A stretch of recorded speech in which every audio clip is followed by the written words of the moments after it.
Hi guys, and welcome back to the channel. As you can see from my surroundings, I'm still over here at Sinn HQ in Frankfurt. So I've got to say an absolute massive thank you to the guys and girls who have made this happen. They've been so gracious, so nice to me.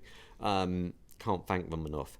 Now obviously I'm trying to review as many of the watches as I can while I'm here, and especially some of the more kind of rarer models, the ones you don't really see so much, and this is one such watch here. This is the 717 Cockpit wristwatch. Now, when this was released in 2022, I believe it won a couple of the German Design Awards. So it will kind of make sense when you hear a bit more about the very, very interesting backstory to where this watch actually came from. Now, first things first, sizes. Well, actually, if you want to buy one of these and you're based in the UK, you can always contact First Class Watches of Kenilworth, as they will be able to actually order you one. So anyway, sizes.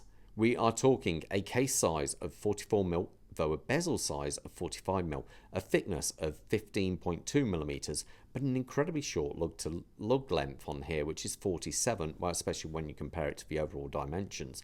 The actual silicon band on this one is coming in at 22mm. Now, the actual dial layout, well, this goes back to history really, where Helmut Sinn first created the company back in the early 60s. He used to make basically instruments for planes, and later on he made what was known as, I believe it was a Nabo 17XM, which was a cockpit timer, and it was a very cool bit of kit. It was featured in the Tornadoes, in the F-104 Starfighter, helicopters used it, and so forth. And it was a very, very smart bit of kit. And basically, it looks exactly like what we have here.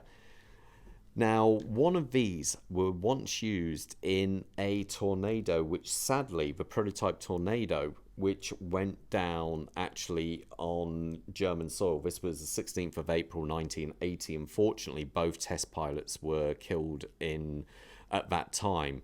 So a bit of a sad story, to be fair. Now, many years later, a retired colonel, I believe, with the Luftwaffe, basically, he was one of the guys who, when this plane went down, he actually inspected and, because he knew a lot about the Tornado and trying to find out why it went down. And that actual cockpit timer, the 17XM, was still working. And this is actually that model. So this was on the prototype Tornado, which went down and was destroyed. And this was actually the proper cockpit timer from, out of that plane. So where else could you ever see a piece of history like this? And the thing is, it still works. So if I press it here, you see it actually still fully functions, which is absolutely amazing, and testament really to Sinn's kind of ruggedness and reliability. The colonel actually had this and he didn't know what to do with it, and so he contacted Sinn directly and said, would you like it? And obviously it's just, wow, an absolutely kind of amazing piece of history. And this, you can now see, if I start the chronograph running there, where they got the kind of design cues from, which is just absolutely superb, absolutely amazing bit of history. So back to the watch. Obviously this is a very sort of like a matte black finish back here, and it keeps reflections down obviously, and it's very simple and easy to read. You've got a 60-minute chronograph timer here, so a big, easy to read minute hand. The hands are quite long. You've got your sub dial over here for your constant running seconds, and you do have a date window over here at the 3 o'clock position. And it looks very cool. As you can tell, this is a jumping style minute counter. So when that second hand comes around here, it will actually jump over rather than do the slow kind of creep. And it's just really nicely done. You just have the Sinn logo down there, and in a different font down here, which you can hardly see. Let's watch that jump across.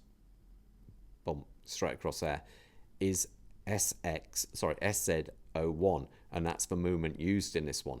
But what makes this rather cool, and you can see, like when you look at the outside of both clocks here, this, the knurling and all that, has come directly from this model here. Now, this has an internal rotating bezel. And as you can see, it just moves with the bezel. Now, you may think nothing much of that, but the thing is, this watch has 200 meters of water resistance. So how on earth do you get a bezel which rotates like this and freely rotates? Don't get me wrong, it requires a little bit of force to move it, but it feels silky smooth. How on earth do you stop the water getting underneath this and going into the actual body of the watch? I think that's really, I'd love to take one apart just to see how it works, because that is a very, very impressive feat, I think. You know, you might see 30 meters or something like that. I think some Breitlings, actually, the Navitimers have this, but they've got like, they're virtually not even splash resistant. So to have 200 meters is insane. That is an awful amount of pressure down on any surface. So loom, I must point, is very good on this watch also. As you can see, they've got a sapphire crystal in there with 2 lots of AR coating on the inside and outside. The actual case of the watch has been treated with Sinn's black hard coating, so that means you're going to have a scratch resistance of around about 1800 Vickers. But on a side note, that after all is very good and would stand up to a concrete wall quite well. But if you happen to have a Mac computer, I know that their shell coating on their laptops is also around about 1800 Vickers. So believe it or not, you've actually got more chance of your laptop scratching this than a brick wall, which is bizarre. And we also have the copper sulfite crystal cage down there, which is caged in a titanium shell. Basically, Sinn's AR tech basically stops this from fogging up in any way.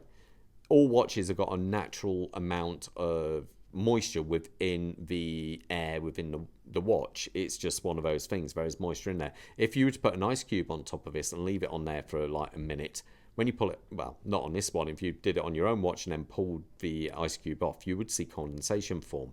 Don't do it. It's not recommendable. And basically, Sinn, when they make this watch, they put it in a vacuum. They've got a little slot. They put it in a vacuum. That then expels all the air out of it, and then they insert basically an inert gas. Now that gas has got thinner, smaller molecules than normal air. So they also basically fit better seals to this watch as well. So it's quite a cool bit of kit, really. It's one of those things, you know, you may need it, you may never need it, but this watch actually does have it. Over here on the actual pushers, they are kind of oversized. I don't know if they've kind of gone for the kind of oversized there, and they operate flawlessly, as you can see. Overall, I think they just do a very good job. Let's have a quick look at a reset on this. So how well does it reset? Wow. Nice, absolutely no problem at all on there. Overall, I just think this is a very, very flashy watch. It's got the standard anti-magnetic features you would normally get on a watch. Obviously, being it's an aviation watch, it's also got low pressure ratings. On this actual band, I believe it comes in at 5,300, though it's also available on the black leather like Bob has on there. Now, on the back of this watch, when you turn it around, it has a solid case back. Obviously, that's to do with shielding it from magnetic interferences and so forth. You've got quite a deep set to the actual date down on there. Now, as I say, this one is on the rather cool silicone straps, which is in supply. I think these are amazing. Now, I've got some of these which are coming on for 16 or 17 years old, and they still look great, to be fair. On this one, we have the black hard clasp on here. This is a new style with the micro adjustment. You can pull this out and then you can actually you can slide this in and out. It gives you a certain amount of adjustment. Let me put this one on my wrist so you got an idea how it looks. Let's zoom out here a little bit. Quick wrist check. I'm wearing my U15. So that's a U15 SE, which is, I think, a very cool watch. My wrist size is 7¼ inches. Obviously, in this one, Bob has gone for the same watch, but on the leather strap, which is a little bit more affordable, I believe. Let's put this on, and that's it on my wrist. Oh, I tell you what, it's a chunky watch, but I like it. I must admit, I think this one is very, very cool. It's definitely got something, you know, kind of that amazing history.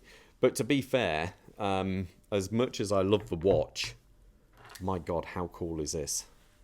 So let's do a stop and reset on this. So if I stop,